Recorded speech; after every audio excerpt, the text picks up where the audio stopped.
Hello, everyone, and welcome to Really Old Movies. I'm your host, Harrison Scullin, and today I'll be discussing The Life and Passion of Jesus Christ from 1903. All right, so let me share some behind the scenes details from IMDb. With the Passion play released by Sigmund Lubin in 1903, the first dramatic feature length movies, although some historians disqualify them because each were released in multiple parts.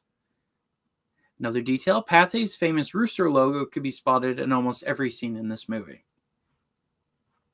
All right, so those are some behind the scenes details. Now let me get into my thoughts on the plot. The plot, bring this up here. The plot I gave a 5 out of 5, and I'll be honest, I'm biased because I'm Christian and love the story of Christ and whatnot. I have faith of it and I know it to be true.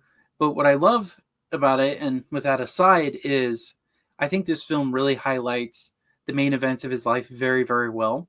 Even though it's only 45 minutes, I don't know if I'd really consider it to be a full film, but I think they did a really good job here with telling essentially a Cliff Notes version of his life and ministry and whatnot. So I really appreciated that. And I thought they did a really good job considering the limitations of the technology. I mean, 1903, right? The trip to a moon was in 1902. That was a pinnacle of it, with filmmaking and whatnot. So it's pretty interesting seeing more French films at this time have pretty crazy technology abilities and costumes and whatnot. And I'll get into that later, but I think it's pretty fascinating that they were able to do this well at this time. But if you really think about it, I mean, movies at this point really were recordings of stage plays and whatnot, and very, very summarized versions of books or stories and whatnot. So again, all things considered, I think they did a great job here with this one. All right, let's move on to the acting. So the acting, I gave it a 4 out of 5. And I thought they did really good here. And I thought they did really good, standing in place and doing their stage directions and whatnot. I just had a hard time connecting with the actors. And I think it's because of the limitations of the movie. I'm not going to knock it too much. That's why I give it a 4. Because, when you see a movie, usually you're connected with the actors. They do close-ups and medium shots and whatnot. This movie, that kind of thing was not possible yet. So everything is at this same perspective right here the whole time. And on top of that, there's no title cards, so we don't know what the people are thinking or saying. And on top of that, there's music that someone added in later, of course, but there's no real connection. It's all based on the acting. And you know what? I thought they did very well. Now, there have only been 2 actors identified in this film, and that's only because they reused some of the footage from this movie and another movie called The Passion from 1914. A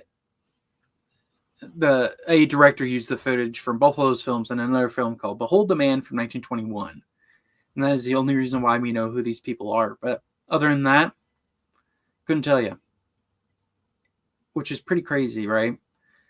To think that not only do we not know who most of the cast are, but even the directors, we just know the 2, Anybody else? I don't know. It's pretty fascinating how today, when you watch movies, there's like 1,000 people who work on just one movie. Back then, it was a lot of people still, but not nearly as much, and definitely not as much credit was given as it is now. I almost feel like we give too much credit, but yeah, it's pretty crazy, right? And so anyways, that's why I gave the acting a 4 out of 5. And speaking of that, let's move on to the directing. So pictured on the left there, his name is Lucien Nongut. I don't speak French, so I'm going to butcher these names. And then the other is Ferdinand Zecca. And I gave it a 4 out of 5. I think they did good, all things considered, with the limitations they had. And, considering, you look at their filmography here, this is their most famous film. I think they also did a Beauty and the Beast, it looks like. So anyway, I would put them up there with like Georges Méliès. These guys were also in France around the same time, and the Lumiere brothers. it seems that there was a lot of hustle and bustle in that time period for making big bombastic, films. And I think this movie does it. They did very well, all things considering the limitations they had. So that's why I give the directing a 4 out of 5. Let's move on then to the cinematography and special effects. I'll be honest, I give it a 5. I loved how so many of the scenes were recreations of very, very famous paintings from the Renaissance era, from the early 20th century, 19th century, earlier. I thought they did very well, especially here. This being the Last Supper painting, one of my favorite paintings ever, by Leonardo da Vinci. Da Vinci, excuse me. I just love how they're able to recreate it. Again, there's no camera angles. They don't really change or anything like that. It's all stagnant. It feels for sure like a stage. But again, that's due to the limitations of technology. I mean, the fact alone that they were able to do this, and the fact that we still have copies of this movie is pretty impressive overall. And so that's why I gave it a 5 out of 5. I thought it was very well put together, well executed. The set pieces were really cool. Like, one of my favorite ones was when Christ goes up to the Mount of Transfiguration, sees Elijah and Moses and whatnot, and just the really cool effects that they did there with the costumes changing, with the characters appearing. It was really, really cool. So that alone gives it a 5 out of 5. All right, let's move on to the music. So as it is with silent films, and definitely from this part of the silent era, I don't know at all if they had any music associated with the movie written for it. All I know is back in these days, when it came to movies, they would send it out, and then whatever the theater had kind of in stock, or what the theater would send out to them, like the distributor rather would send out to them, is what they would play, or they'd have a live personal organ, whatever it was. But even at this point, there's no sound on film. So anyway, it's pretty crazy that they didn't have music the way we do now. Now we so depend on it. So I find it very fascinating that they were able to accomplish it without that. But anyway, I give it a 3.5 out of 5, as I do with any silent film. I don't know for sure if it had original score or not. This one, I definitely don't think it was. It was just a mix of,